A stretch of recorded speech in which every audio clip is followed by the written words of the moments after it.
இப்போ சிடிஆர் அவர்கள் பேசும்போது என்ன சொல்கிறாங்கன்னா, ஒவ்வொரு ரேஷன் கார்டுலையும் டிவிக்கான வாக்கு இருக்குது அப்படின்ற மாதிரி பேசுகிறாங்க. இப்போ விஜய் வீட்டு ரேஷன் கார்டில் விஜய்க்கான வாக்கு இருக்கா அப்படின்ற ஒரு கேள்வி எழுப்புறாங்க. என்ன லாஜிக்கு? விஜயோட ஆதரவாளர் இருந்தால் விஜய்க்கு ஓட்டு விழும், விஜயோட ரசிகர் இருக்கலாம். ஆனால் அவர் விஜயோட ஆதரவாளராக இருக்கணும்னு அவசியமே கிடையாது, விஜய்க்கு ஓட்டு போடணும்னு அவசியமே கிடையாது. ஸோ இதில் என்ன லாஜிக் இருக்குது?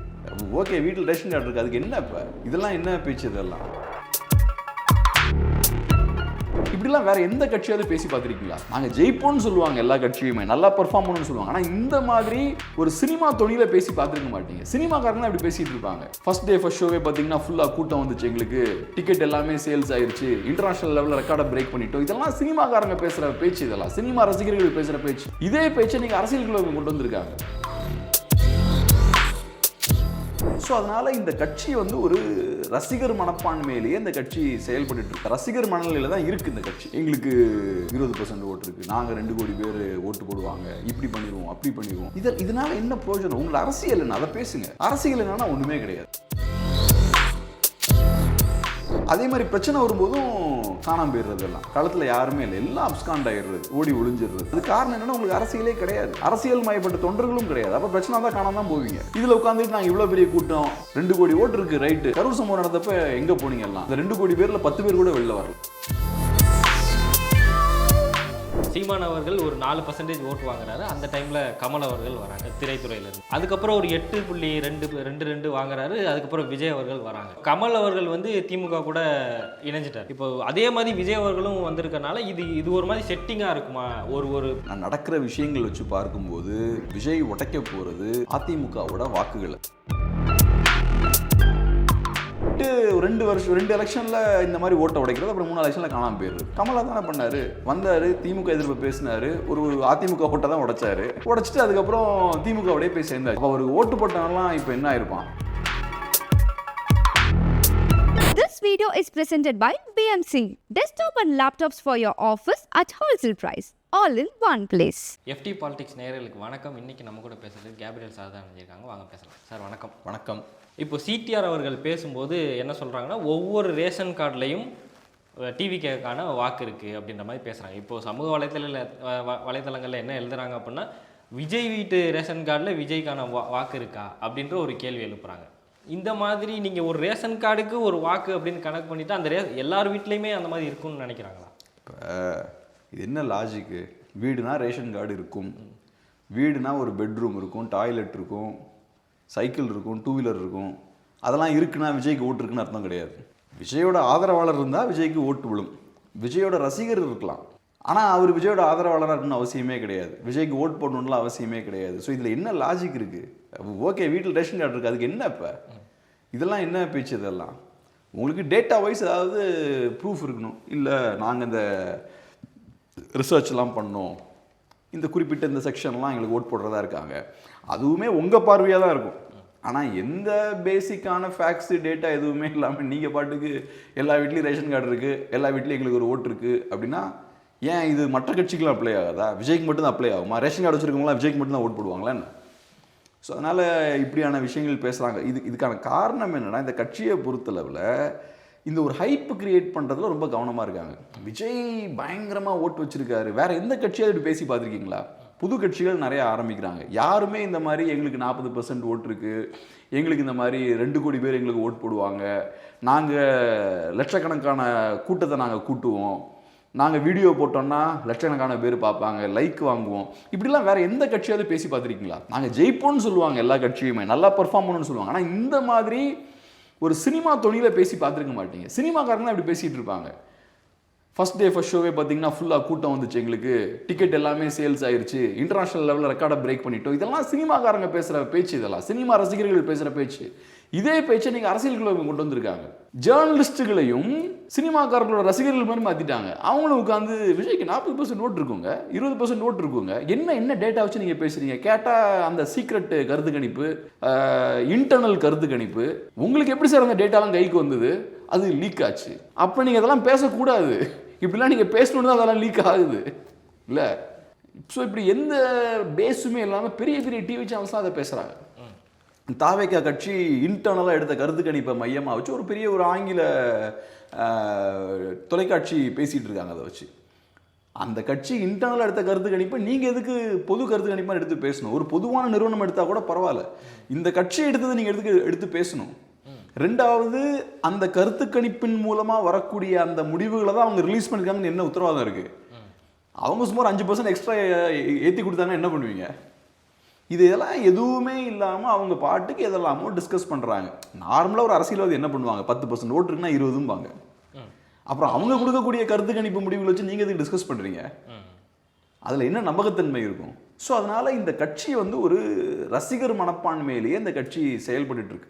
இந்த ரசிகர் மனநிலையில் தான் இருக்குது இந்த கட்சி. எங்களுக்கு 20% ஓட்டு இருக்குது, நாங்கள் 2 கோடி பேர் ஓட்டு போடுவாங்க, இப்படி பண்ணிடுவோம் அப்படி பண்ணிடுவோம். இதனால் என்ன பிரயோஜனம்? உங்களை அரசியல் என்ன? அதை பேசுங்க. அரசியல் என்னன்னா ஒன்றுமே கிடையாது.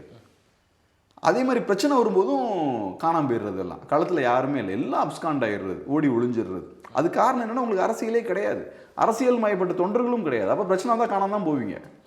இதில் உட்காந்துட்டு நாங்கள் இவ்வளோ பெரிய கூட்டம், கோடி பேர் இருக்கட்டும், கரூர் சம்பவம் நடந்தப்போ எல்லாம் எங்கே போனீங்க? 2 கோடி ஓட்டு இருக்குது, ரைட்டு. கரூர் சம்பவம் நடந்தப்போ எங்கே போனீங்க? எல்லாம் அந்த 2 கோடி பேரில் 10 பேர் கூட வெளில வரல, எல்லாம் காணாமல் போயிட்டாங்க. அப்போ இந்த கூட்டத்தை வச்சு நீங்கள் என்ன பண்ண முடியும்? இந்த கூட்டத்தால் தமிழ்நாட்டு மக்களுக்கோ தமிழ்நாட்டுக்கோ என்ன பயன் இருக்குது? இந்த கூட்டம் காட்டக்கூடிய விஷயம் என்னென்னா, தமிழ்நாடு அழிவு பாதையில் போய்கிட்டு இருக்கு, பெரிய ஒரு வீழ்ச்சியில் இருக்குன்றதான் காட்டுது. இதை கூச்ச நாச்சமே எல்லாமே பேசிக்கிட்டே வேற இருக்காங்க. இப்போ இவங்களுக்கு ஓட்டு எவ்வளோ இருக்குன்றது பார்த்தா தெரிய போகுது, எலெக்ஷன் வந்தால் தெரிய போகுது. அது வரைக்கும் அமைதியாக இருக்க வேண்டியதானே, பார்த்தா தெரிய போகுது. இப்போது சீமான் அவர்கள் ஒரு 4% ஓட்டு வாங்குறாரு. அந்த டைமில் கமல் அவர்கள் வராங்க திரைத்துறையிலேருந்து. அதுக்கப்புறம் ஒரு 8.22 வாங்குறாரு. அதுக்கப்புறம் விஜய் அவர்கள் வராங்க. இப்போ கமல் அவர்கள் வந்து திமுக கூட இணைஞ்சிட்டார். இப்போ அதே மாதிரி விஜய் அவர்களும் வந்திருக்கனால இது ஒரு மாதிரி செட்டிங்காக இருக்குமா? ஒரு திராவிட கட்சிகள்ல இருந்து வாக்கு வந்து 8.22 36 லட்சம் பக்கம் போகுது அப்படின்னா, இதை 2 கட்சிகளாலையும் ஏற்க முடியல, அங்கே இருக்க யாரோ ஒரு நாள் ஏற்றுக்க முடியல, அதனால விஜய் போன்ற கமல் போன்ற ஒரு நபர்களை இறக்குறாங்க அப்படின்ற ஒரு பேச்சு இருக்குது. அது சாத்தியம் இருக்குமா? இப்போ இது யார் பண்ணுறாங்க என்ன பண்ணுறாங்க நமக்கு தெரியாது, அதுக்கெல்லாம் நமக்கு ப்ரூஃப் இல்லை. நான் நடக்கிற விஷயங்கள் வச்சு பார்க்கும்போது விஜய் உடைக்க போகிறது அதிமுகவோட வாக்குகளை. அதிமுகவோட வாக்குகளை உடைக்கிறதால யாருக்கு லாபம்னு பாருங்கள். அப்போ ஒரு தரப்பினருக்கு அதனால லாபம் இருக்குன்னா மேபி அவங்க பேக் பண்ணலாம் விஜயை. மேபி நான் சொல்கிறேன், நம்மக்கிட்ட அதுக்கான ப்ரூஃப் இல்லை. ஆனால் லாஜிக்கலாக நம்ம பார்க்குறோம் விஜயோட அரசியல் வருகையால் யாருக்கு லாபம் அப்படின்னு பார்க்குறோம். இப்போ இன்னொன்று கேட்கலாம், என்டிகேவும் அதிமுகவோட ஓட்டை தானே உடைக்கிறாங்க, அப்போ என்டிகேவையும் திமுக தான் பேக் பண்ணுறாங்கன்னு நீங்கள் சொல்லுவீங்களா அப்படின்ற மாதிரி கேட்கலாம். இப்போ என்னென்னா, என்னோட வாதம்ன்றது என்னென்னா, அதிமுக வாக்கை யாரும் உடைக்கக்கூடாதுன்னு நான் சொல்லலை, திமுக வாக்கை யாரும் உடைக்கக்கூடாதுன்னு சொல்லலை. எல்லாரோட வாக்கும் யார் வேணாலும் உடைக்கலாம். அதிமுகவோட வாக்குன்னே ஒன்றும் கிடையாது, எல்லாம் மக்கள் தானே. இன்றைக்கி ஓட் போடுறாங்க, நாளைக்கு இன்னொரு கட்சி வச்சு அந்த வாக்கை வாங்கிக்கலாம். ஆனால் இங்கே சிக்கல் என்னன்னு பார்த்தோம்னா, அரசியலே இல்லாமல் பொலிட்டிக்கல் அஜெண்டாவோட செயல்படுறது இருக்கு பாருங்கள். விஜய்க்கு ஒரு அரசியலும் இல்லை, அங்கே தான் சிக்கல் வருது. நீங்கள் ப்ராப்பரான ஒரு அரசியலை முன்வைத்து ஒரு மாற்று அரசியலை கட்டமைச்சு நீங்கள் வாக்குகளை வாங்க, யார் வாக்குகள் வேணால் வாங்க, ஒன்றும் பிரச்சனையே கிடையாது. இங்கே சிக்கல் என்னென்னா, ஒரு போலியான ஒரு அரசியலை முன்வைக்கிறீங்க, தமிழ்நாடு அரசியலோட ஸ்டாண்டர்டே கம்மி பண்ணுறீங்க. பண்ணிவிட்டு 2 எலெக்ஷனில் இந்த மாதிரி ஓட்டை உடைக்கிறது, அப்புறம் 3 எலெக்ஷனில் காணாமல் போயிடுறது. கமலா தானே பண்ணார், வந்தார், திமுக எதிர்ப்பு பேசினார், ஒரு அதிமுக ஓட்டை தான் உடைச்சார், உடைச்சிட்டு அதுக்கப்புறம் திமுகவோடய போய் சேர்ந்தாச்சு. அப்போ அவருக்கு ஓட்டு போட்டவங்கலாம் இப்போ என்ன ஆயிருப்பான்? எவ்வளோ பெரிய ஏமாற்றமாக அவங்களுக்கு இருக்கும். நம்பி ஓட்டு போட்டாங்க, மக்கள் நம்பிக்கையை ஃபுல்லாக வீணடிச்சாச்சு. தமிழ் சொசைட்டி எந்த அளவுக்கு முட்டாள்தனமாக நம்ம இருக்கோம்னா, அதை திருப்பி கேட்கறது கூட நம்மளால முடியல. ஒரு 3% மக்கள் ஏமாந்துருக்காங்க, திருப்பி யாருமே கேட்கலையே, இப்படி ஏமாத்திட்டீங்களேன்னு யாரும் கேட்கல, எந்த ஒரு கோபமும் வெளிப்பட மாட்டேங்குது. சோஷியல் மீடியாவில் அதெல்லாம் ஒன்றும் வெளிப்படவே இல்லை. இப்போ நான் ஒரு காலத்தில் கரெக்டாக நான் ஆங்கரிங்லாம் பண்ண ஆரம்பித்தப்போ தான் கமல் அரசியலுக்குள்ளே வரார். அந்த டைமில் நம்ம கமலை விமர்சித்து பேசணும்னா பெரிய திட்டுவிடும் நமக்கு. அது எப்படி நீ கமலை விமர்சி, இப்போ அவர் எவ்வளோ பெரிய ஆள் தெரியுமா, எவ்வளோ பெரிய இன்டலெக்சுவல் தெரியுமா, ஆச்சா புச்சான்னு திட்டுவாங்க.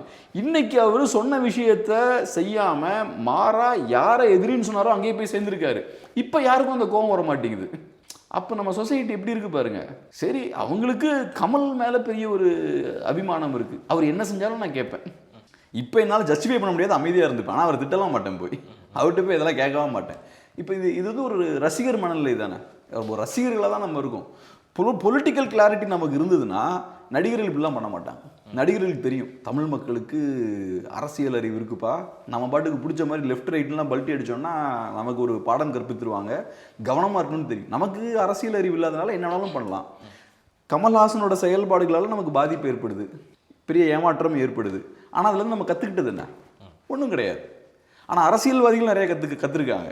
அவங்களுக்கு தெரியுது அழகாக கமல் மாதிரி ஒரு ஆளை வச்சு ஓட்டை உடைக்க முடியுன்றது அரசியல்வாதிகளுக்கு தெரியுது. இப்போ கமலோட பிகர் வெர்ஷன் வந்திருக்காரு. இப்போ விஜய் வந்திருக்காரு. கமல் செஞ்சதை இன்னும் பெரிய ஸ்கேலில் பண்ணுறதுக்காக வந்திருக்காரு. கமல் 3% ஓட்டுனா இவர் ஒரு 5-10% ஓட்டு உடைப்பார். அதுதான், வேற என்ன, அதுக்கு மேலே இவர் என்ன பண்ண முடியும்? நீங்கள் அரசியலை நிலைத்து நிற்கணும்னா உங்களுக்கு அரசியல் இருக்கணும். முதல்ல எதிர்காலத்துக்கான அரசியல் இருக்கணும். அப்போ தான் நீங்கள் அரசியலை நிலைத்து நிற்க முடியும். கமல்ஹாசன்ட்டு அரசியல் இல்லாதனால தான் 2 லட்சம்ல காணாமல் போயிட்டார். விஜய்க்கும் அதே தான். அரசியல் இருக்கா இல்லையா? இல்லை. அப்போ நிற்க மாட்டார் ஃப்யூச்சரில். ஸோ அப்போ கமல் செஞ்ச அதே விஷயத்தை திரும்ப பண்ண போகிறாரு. விஜய் அவர்கள் இந்த 2026 அவர் அந்த தேர்தல் களத்துக்கு வர்றதுக்கு முன்னாடி அவர் என்ன சொன்னார்னா, ஆட்சியிலும் பங்கு அதிகாரத்திலும் பங்கு, நம்மளை நம்பியும் கூட்டணிக்கு வருவாங்க இல்லையான்னு கேட்டுட்டு, இப்போ வந்து நாங்கள் யார் காலையும் விழுந்து இருக்க தயாராக இல்லை, அதனால் நாங்கள் தனித்து நிற்க போகிறோம் அப்படின்ற மாதிரி சொல்லியிருக்காரு. இப்போ ஒரு விஜய் வந்து தனித்து நிற்கிறாரா இல்லை தனித்து விடப்பட்டாரா? அவர் தனிச்சு தான் நிற்கணும், ஒரு ஆப்ஷன் கிடையாது. இது அவருக்கே தெரிஞ்சிருக்கும் யார் அவரோட கூட்டணிக்கு வருவாங்க. நம்ம சொன்ன மாதிரி காங்கிரஸ் பார்ட்டிக்கு ஏன் அவரோட போக முடியாதுன்னு சொன்னோம். அதிகாரத்தில் பங்கு கொடுக்கணும்னா முதல்ல அதிகாரம் இருக்கணும். விஜய்கிட்ட அதிகாரம் இல்லை. அதிகாரம் கைக்கு வர்றதுக்கான வாய்ப்பு இருக்கானா? அதுவும் கிடையாது. சீட் ஜெயிக்கிறதுக்கான வாய்ப்பு இருக்கானா? அதுவும் கிடையாது. ஒரு சீட் ஜெயிக்கணும்னா குறைந்தது 20% ஓட்ஸ் இருந்தால் தான் சில இடத்துல நீங்கள் சீட் ஜெயிக்க முடியும்.